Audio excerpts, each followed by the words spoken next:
Dear student, তোমরা যারা বিশ্ববিদ্যালয়ে চান্স পেয়েছো তোমাদের কে জানাই আমি আমার আন্তরিক শুভেচ্ছা ও অভিনন্দন। আমার আজকের সাবজেক্ট রিভিউ হচ্ছে বায়ো ইনফরমেটিক্স ইঞ্জিনিয়ারিং। আমি আজকের এই ভিডিওতে আমি যে সমস্ত বিষয় নিয়ে কাজ বলবো তা হচ্ছে বায়ো ইনফরমেটিক্স ইঞ্জিনিয়ারিংয়ে আসলে তোমরা কি পড়বে এবং তোমার স্কলারশিপ অপরচুনিটি কি কি এবং তোমার জব অপরচুনিটি কি, government job, non government job এবং ইন্টারন্যাশনাল অপরচুনিটিস কি কি, দেন হচ্ছে তুমি জব পজিশনটা তোমার কি হবে, এই বিষয় নিয়ে আমি আজকে আলোচনা করব। তো তোমরা বায়ো ইনফরমেটিক্স ইঞ্জিনিয়ারিং বিষয়টার সাথে হয়তো অনেক পরিচিত নাম। Bio informatics engineering actually computer based. তোমাকে বিভিন্ন মলিকুলার লেভেলে তোমরা বিভিন্ন সফটওয়্যার দ্বারা কাজ করবে, যেমন তোমরা ভ্যাকসিন ডিজাইন করতে পারবা, তোমরা হচ্ছে তোমার ইপিটপ প্রিডিকশন করতে পারবা, অ্যাজ ওয়েল অ্যাজ তোমরা বিভিন্ন ধরনের ড্রাগ ডিজাইন, প্রোটিন ডিজাইন, দেন এনজাইম ডিজাইন, এছাড়াও অনেক কিছু। এটার সেক্টর এতটা এতটা ভাস্ট যে আমি যদি এখন থেকে বলা শুরু করি এবং সারা রাত যদি বলি শেষ হবে না। তো চলো আমরা প্রথমেই যাই যে এটার এই যে তুমি এখানে আসলে কি কি জিনিসটা থাকবে। এখানে তোমার হচ্ছে বায়োলজি রিলেটেড পড়াশোনা থাকবে, জেনেটিক্সের পড়াশোনাগুলো থাকবে, দ্যাট মিনস তোমার ডিএনএর মানে DNA nucleotide base sequence, RNA transcription, translation, এই রিলেটেড মলিকুলার লেভেলের পড়াশোনা। এবং এখানে তোমরা কিভাবে ইঞ্জিনিয়ারিং অ্যাপ্লাই করবে, মানে বিভিন্ন সফটওয়্যার বেসড টুলস ব্যবহার করে কিভাবে তোমরা পার্টিকুলার এরিয়াতে তোমাদের একটা বায়োসের, দ্যাট মিনস একটা লিভিং বডিতে তুমি কি কি ধরনের চেঞ্জ করতে পারবে, এগুলো সব কিছু তোমরা এখানে শিখবে। চলো আমরা আসি আমাদের scholarship opportunity. Bio informatics engineering এর স্কলারশিপ অপরচুনিটিস এর ক্ষেত্রে দেখো তোমরা যে যে জায়গা থেকে স্কলারশিপ পাবে সেটা হচ্ছে তোমার Fulbright foreign student scholarship program, এটা ইউএসএ দেয়। এছাড়া তোমার ইরাসমাস মুন্ডাস, এটা হচ্ছে তোমার ইউরোপিয়ান ইউনিয়ন থেকে স্কলারশিপটা দেওয়া হয়। কমনওয়েলথ স্কলারশিপ, এটা ইউকে থেকে দেয়। এছাড়া তোমরা bio informatics and computational biology financial support, এখান থেকে তোমরা স্কলারশিপ পেতে পারো, মানে পাবে বা এরা স্কলারশিপ দেয়। এছাড়া তুমি পাবে bio bioinformatics diversity and inclusion fellowship, এটা হচ্ছে তোমার বস্টন ইউনিভার্সিটি দেয়। Bio information scholarship program Ohio higher education, ওহিওতে থেকে এটা দেয়।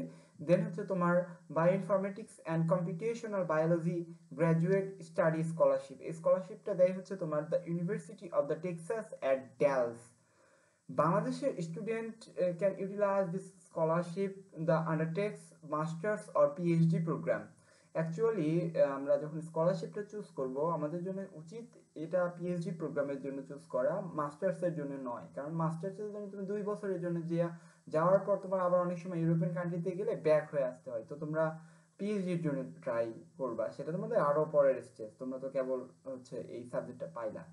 এখন আসো, আমি আমার পরিচয়টা দিই। আমি মোহাম্মদ সম্মেলন হাসান রিফাত, আমি সিলেট এগ্রিকালচার ইউনিভার্সিটিতে ডক্টর অফ ভেটেরিনারি মেডিসিনে পড়তেছি। আমি আসি তোমাদের গভর্নমেন্ট সেক্টরগুলো কি কি। দেখো গভর্নমেন্ট সেক্টরগুলো হচ্ছে তোমার ICT wings of different agricultural organization like BR, BARI, BRRI, BINA, BFRI, BJRI. BJRI means Bangladesh jute research institution, BSRI, BARC, BTRI, then BLRI, then হচ্ছে তোমার এসআরডিআই, ডিএলআর, আইসিডিডিআরবি, দেন হচ্ছে তোমার national cancer institute Bangladesh, bioinformatics institution, bioinformatics institute, bank, university, college, and more. You know that, and believe me, day by day, the demand of bioinformatics engineering is increasing, and it will be continuously increased. If you choose this subject, if it will be helps you to make a bright futures in your post life. Then আরো তোমার হচ্ছে bioinformatics গ্র্যাজুয়েটরা job করে তিনটা hi tech park রয়েছে।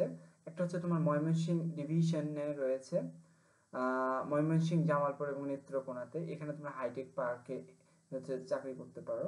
এছাড়া তোমরা হচ্ছে IT expert হতে পারো। এখন হচ্ছে non government sector, non government sector হচ্ছে তোমরা USAID, agricultural extension export activity, Bangladesh institution of ICT in development, Samsung, IBM, different software companies in Bangladesh like Datasoft, Tiger IT, BJ IT, Realisource, then Wizard, Selice, etc. দেন তুমি আরো হচ্ছে তোমার non government সেক্টরের job, আরো হচ্ছে তুমি গ্রামীণ Intel, ICT and agricultural, যে গ্রামীণ ইন্টেলের যে ব্রাঞ্চটা রয়েছে সেখানে তুমি কাজ করতে পারো।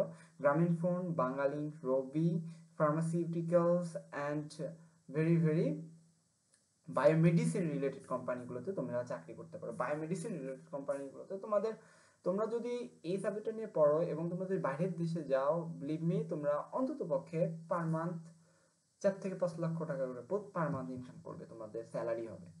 এখন আসি আমরা ইন্টারন্যাশনাল অপরচুনিটিস। এখানে হচ্ছে তোমার the national academics of science, engineering and medicine, এটা ইউএসএ তোমরা এটাতে চাকরি করতে পারবে।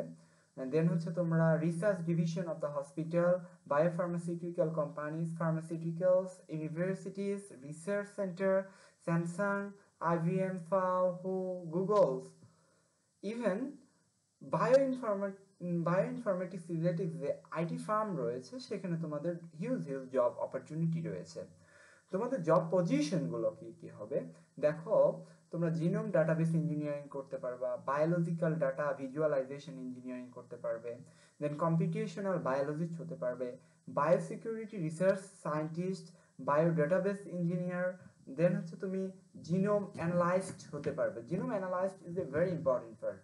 Then drug designer, then vaccine designer, epitope predictions, bioinformatics analysis, bioinformatics research institution, computational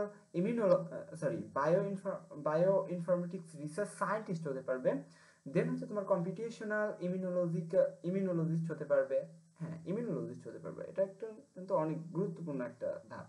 দেন তোমার হচ্ছে জিনোম ইনফরমেশন ইঞ্জিনিয়ার হতে পারবে, সফটওয়্যার ইঞ্জিনিয়ার হতে পারবে, ডাটাবেস অ্যাডমিনিস্ট্রেটর হতে পারবে। দেন তুমি হচ্ছে programmer, data scientist, system analyst, then হচ্ছে তুমি data center engineer, database engineer, network engineer, computer vision researcher, robotics researcher, then machine learning researcher, NLP researcher, IoT engineer, scientific officer, research and ICT consultant, or more and more vast opportunity রয়েছে। So dear student, তোমাদের প্রতি আমার আমি এটা suggest করব যে তোমাদের if you have opportunity to select this subject, so you must select this subject because it will opens a vast of doors of your future and you will divert your career at any of the door. So today's I want to close this video. If this video helps you, so please like and subscribe my channel. Assalamu alaikum.